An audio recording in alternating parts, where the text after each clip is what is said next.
नमस्कार, मैं रवीश कुमार। अभी तक आप राष्ट्र के नाम संदेश सुना करते थे।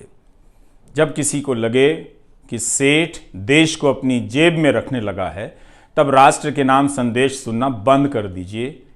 सेठ के नाम संदेश सुनाना शुरू कर दीजिए।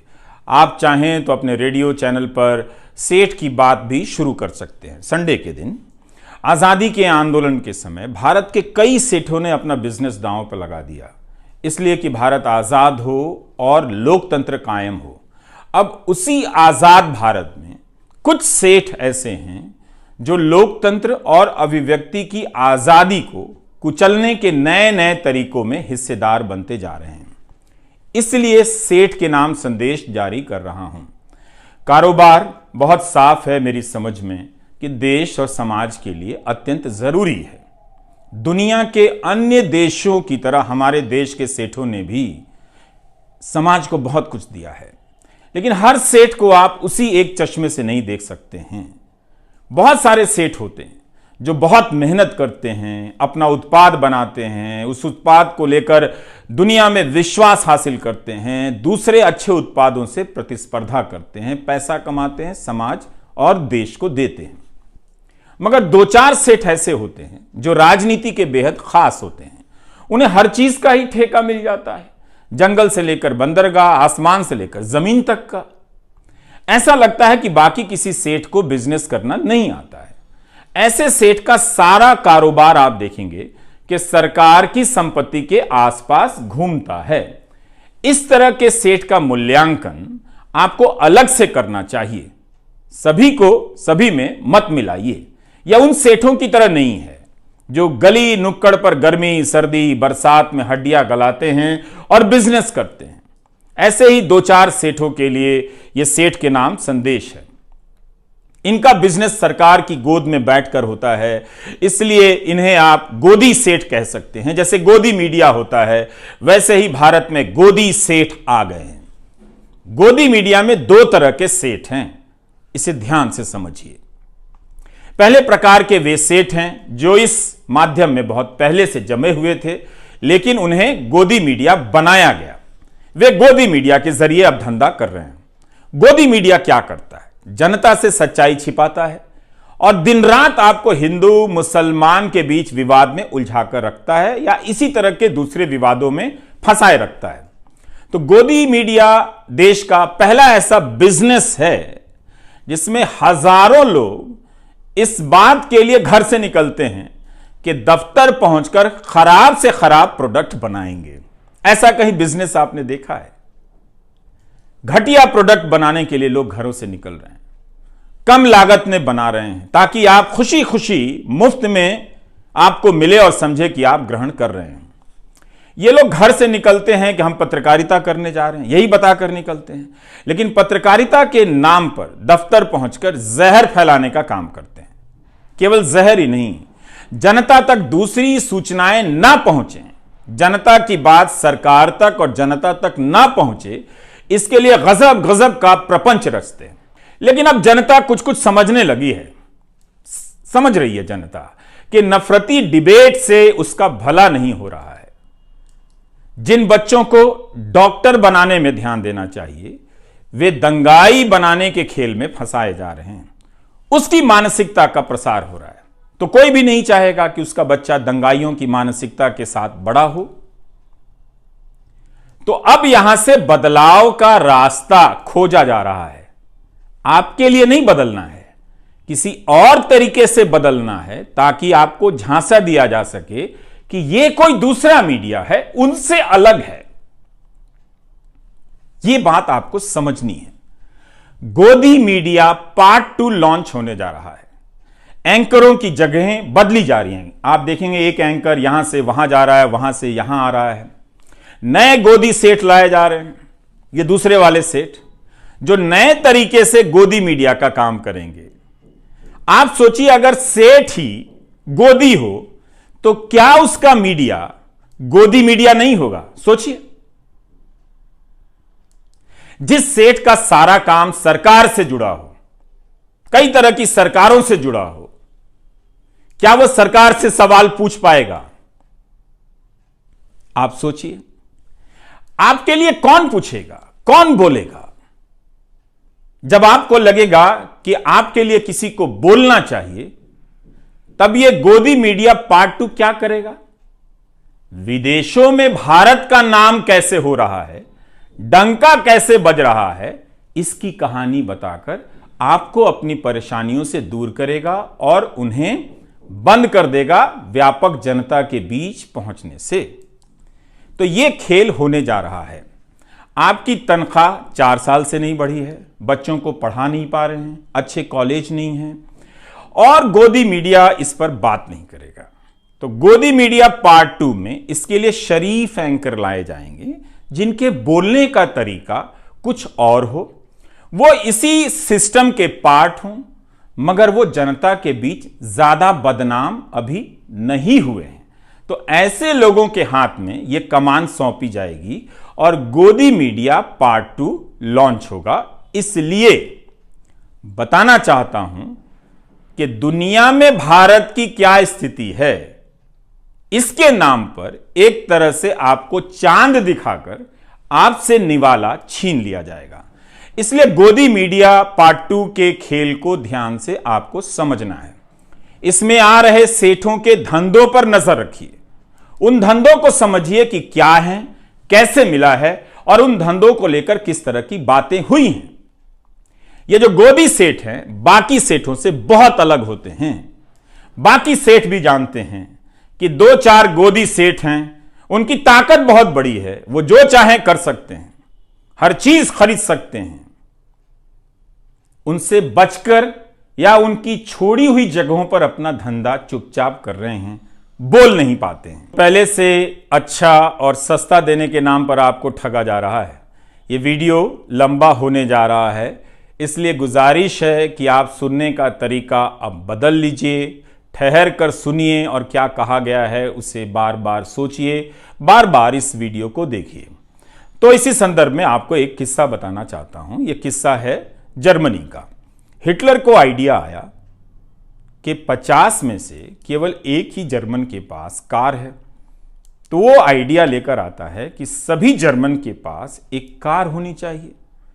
आप खेल देखिए, किसी की जरूरत में कार शामिल नहीं है, मगर वो सपना बेचता है सबको कार के लिए, और सबको लगता है कि हां, हमारे पास कार नहीं थी, हम तो अभी तक गर्व कर ही नहीं पा रहे थे, जब कार आ जाएगी तब हम गर्व करेंगे।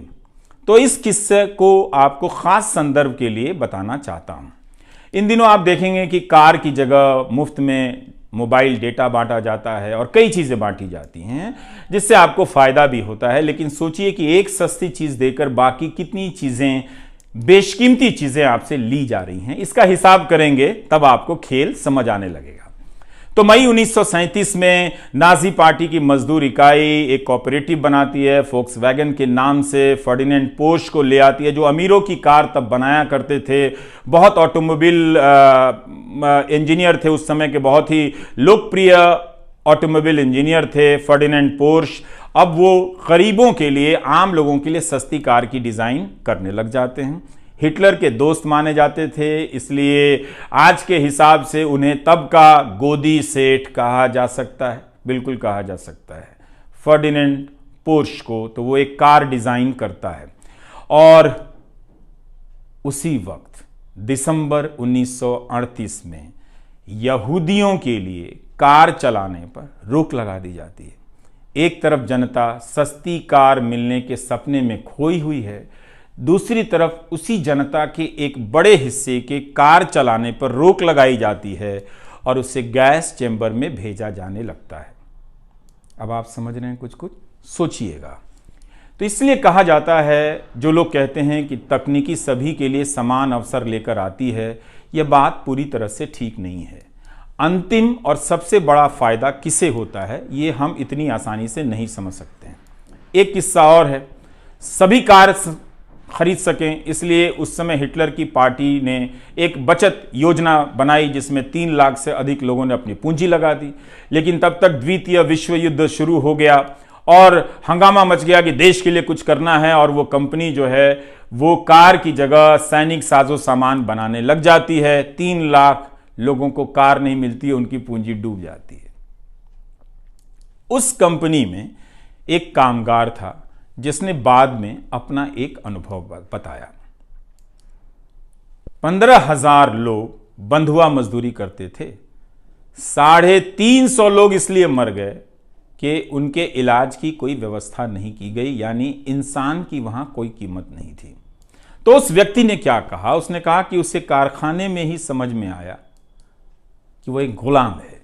उस प्लांट में काम करते हुए उसने महसूस किया कि वह केवल एक सामान है, वस्तु है, व्यक्ति नहीं है जो केवल काम और काम कर सकता है किसी के इशारे पर। इसी समय गुलाम भारत के सेठ क्या कर रहे थे? उस इतिहास में जाएंगे तो आप सेठों पर गर्व करेंगे। बल्कि आज भी भारत के लाखों व्यापारी आज़ादी के आंदोलन में उस समय के सेठों की भूमिका पर गर्व करते हैं। ऐसी विरासत देकर गए हैं वो। हम सभी को करना चाहिए। हम केवल चंद बड़े सेठों के नाम जानते हैं जो मैं बताऊंगा, लेकिन उस वक्त देश भर के अनगिनत सेठों ने, कारोबारियों ने अपना बिजनेस दांव पर लगा दिया कि भारत आज़ाद हो, लोकतंत्र कायम हो। जमनालाल बजाज, वाडीलाल लल्लू भाई मेहता, सैमुअल एरन, लाला शंकर लाल भी सेठ ही थे। ब्रिटिश हुकूमत से लोहा ले लिया, सीधे कांग्रेस में शामिल हो गए जो उस वक्त आज़ादी के आंदोलन का नेतृत्व कर रही थी।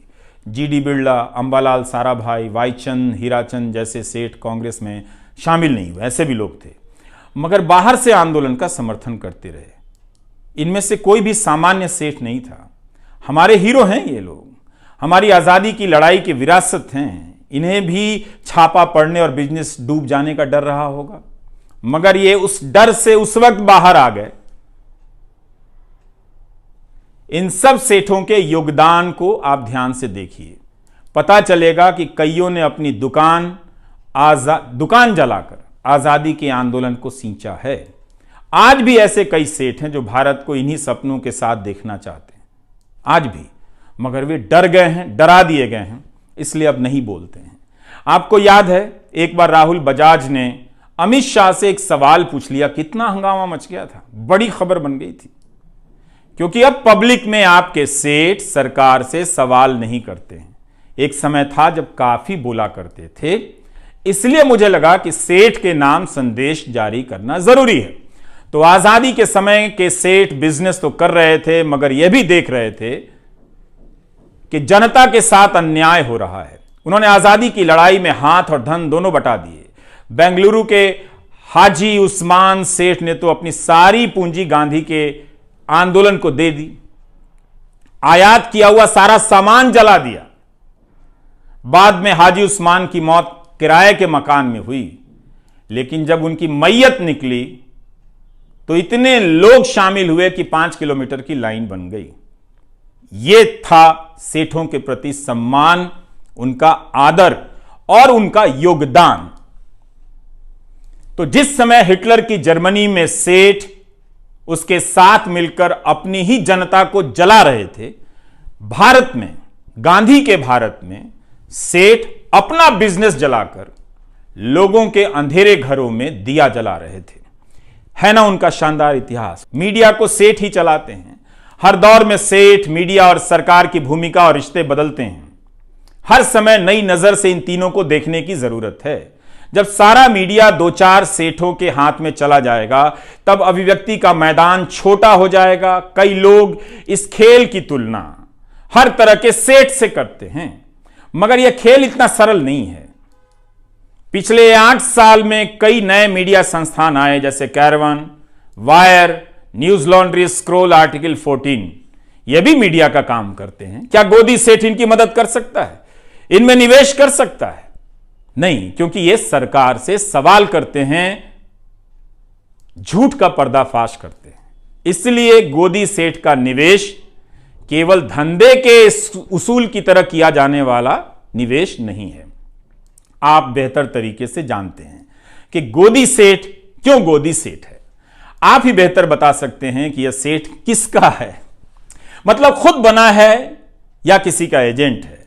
गोदी सेठ के पास दौलत बहुत है, ताकत बहुत है, बहुत ताकत है, मगर याद रखना चाहिए सभी को, गोदी सेठ को भी, कि यह भारत है। इसकी महान जनता को कोई गोदी सेठ चवन्नी ना समझे। उसके स्वाभिमान से ना खेले, वरना वो अपनी जेब से केवल एक एक चवन्नी निकाल कर रख देगी तो दौलत का ऐसा पहाड़ बन जाएगा और उसके सामने सेठ की सारी दौलत चवन्नी हो जाएगी। महान भारत की महान जनता का सामर्थ्य दुनिया के किसी भी नंबर के 2 नंबरी सेठ से बड़ा है, किसी भी नंबर के 2 नंबरी सेठ से बड़ा है। सेठ के नाम संदेश इसी मकसद के लिए है, बताने के लिए।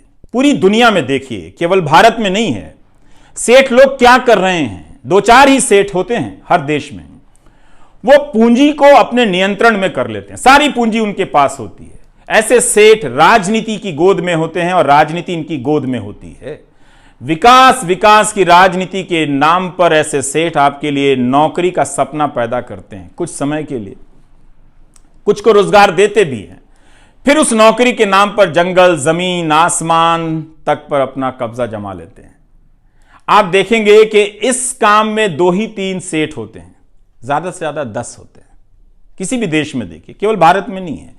इनका मकसद रोजगार और देश के लिए धन पैदा करना नहीं होता, अपने नेता के लिए जनता को निर्धन करना होता है, ताकि उस जनता को मुफ्त में 2-4 चीजें देकर एहसान किया जाए, जताने की कोशिश हो कि आपको हम दे रहे हैं, लेकिन आप गिनिए कि आपसे कितना वो ले रहे हैं। तो हर इस काम में हर देश में 2 ही 4 बड़े गोदी सेठ होते हैं जो हर तरह का मीडिया खरीद लेते हैं और बाद में जनता को खत्म कर देते हैं। मुमकिन है गोदी सेठ के यहां काम करने के लिए पत्रकारों की लाइन लग जाएगी। नौकरी है, मजबूरी है, यह बिल्कुल समझता हूं मैं। नौकरी ठुकरा देना सबके लिए मुमकिन नहीं है, लेकिन यह बात आपके भीतर साफ होनी चाहिए कि यह पत्रकारिता नहीं है। मैं ये अपराध बोध आप पर नहीं डालना चाहता, आपकी मजबूरियों को समझता हूं। मैं ये बात पत्रकारों से कह रहा हूं। फिर भी मैं कहना चाहता हूं कि याद रखिएगा, आप एक खतरनाक गोदी सेठों के यहां काम कर रहे हैं। ये बात आप याद रखिएगा। इसलिए जनता से कहता हूं कि आप गोदी मीडिया देखना बंद कर दें, ताकि गोदी चैनलों के पत्रकारों को आजादी मिल जाए। जनता का दबाव बढ़ेगा तो पत्रकारों को अच्छा काम करने का मौका मिल सकता है। इसके बाद भी गोदी सेठ के पत्रकार अगर वो नौकरी ना छोड़ पाए, उनके यहां नौकरी करने के लालच से अपने आप को ना रोक पाए, तो एक बेहद आसान रास्ता बताता हूं। जब वे दफ्तर से घर लौट कर आए तो अपने बच्चों से, पत्नी से, परिवार के सदस्यों से और रिश्तेदारों से उनके कान में कह दें कि भारत में पत्रकारिता खत्म कर दी गई है, ये लोकतंत्र नहीं है। जो खबर बताई जानी चाहिए वो खबर नहीं बताई जाती है।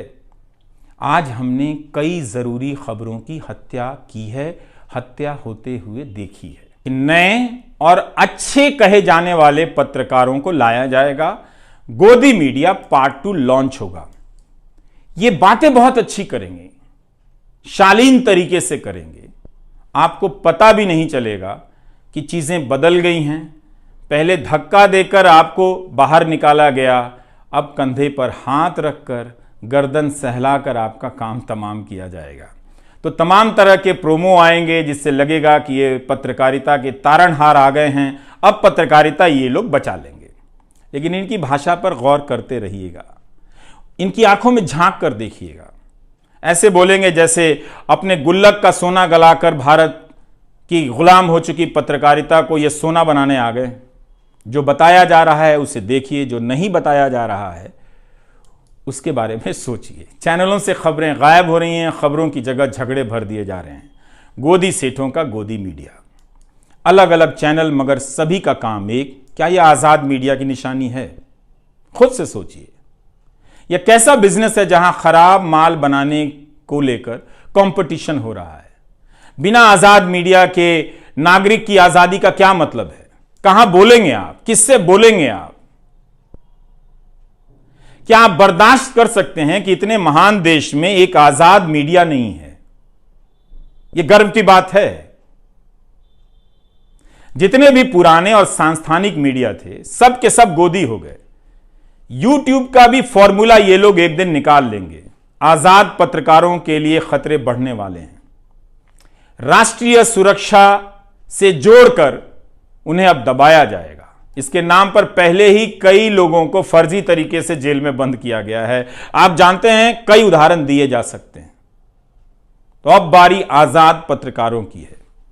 मगर आप जनता ने YouTube पर अजीत अंजुम, अभिसार से लेकर संजय शर्मा, पुण्य प्रसून वाजपेयी, श्याम सिंह मीरा, गिरधारी लाल, साक्षी जोशी, निखिल वागले, इन सभी के चैनलों को सब्सक्राइब किया है। इसका मतलब है आप इस खेल को समझ गए हैं, तभी आप आजाद पत्रकारों को अपना रहे हैं। आपने एक गजब का यह काम किया, शानदार काम है आप दर्शकों का। कई नाम है जो यहां पर इस वक्त छूट रहे हैं, मगर उन सभी का साथ देकर आप लोगों ने इतिहास के इस मोड़ पर बेहद शानदार काम किया है। आपने गोदी मीडिया छोड़ दिया है। तो इस गोदी सेठ से आग्रह है कि वह उन सेठों की तरफ देखे जिन्होंने देश को आजाद कराने में अपनी भूमिका निभाई। ऐसा सेठ ना बने कि उन सेठों के बनाए लोकतंत्र को कुचलने का आरोप गोदी सेठ पर आ जाए, लग जाए। इसलिए हमें लगा कि आपके बीच आकर सेठ के नाम संदेश पढ़ना चाहिए। गोदी सेठ को बताना बहुत जरूरी है कि वो बिजनेस करे, खूब बिजनेस करे, मगर इस लोकतंत्र का बिजनेस ना करे, सूचनाओं का धंधा ना करे। ये याद रखे, गोदी सेठ अपनी दौलत से इस देश की शान को चमकाए, कोई हर्ज नहीं है, मगर उसकी शान से खिलवाड़ ना करे। जनता देख रही है। एक छोटा सा किस्सा और, आप बजट के समय फिक्की नाम की संस्था के बारे में सुनते होंगे। यह उद्योगों की बहुत बड़ी संस्था है। इसका गठन 1927 में हुआ था। जीडी बिरला और पुरुषोत्तम दास ठाकुरदास ने किया। मकसद था कि जो भारतीय व्यापारी हैं उनके हितों की बात अंग्रेजों की सरकार से की जाए। पर देखिए इस बात को कि कैसे वो अपनी बात करने गए थे अंग्रेजों से, लेकिन समझने लगे देश की बात। जैसे जैसे वे अंग्रेजों के करीब गए, बात करने लगे, उन्हें दिखने लगा कि कैसे अंग्रेजों ने भारत की संपत्ति को लूट लिया है, कैसी कैसी नीतियां बनाई हैं। इन नीतियों की वजह से भारत के कारोबारी पनप नहीं पा रहे हैं। फिक्की से जुड़े बिजनेसमैन समझ गए कि उन्हें राजनीतिक कदम उठाने पड़ेंगे। 1928 में पुरुषोत्तम दास ने कहा कि हम अब और राजनीति से अलग नहीं रह सकते हैं, हमें आजादी की लड़ाई का हिस्सा होना पड़ेगा। यह हमारे व्यापारी वर्ग का शानदार इतिहास है। एक छोटा सा किस्सा और, 1937 में कांग्रेस ने कई प्रांतों में सरकार बनाई।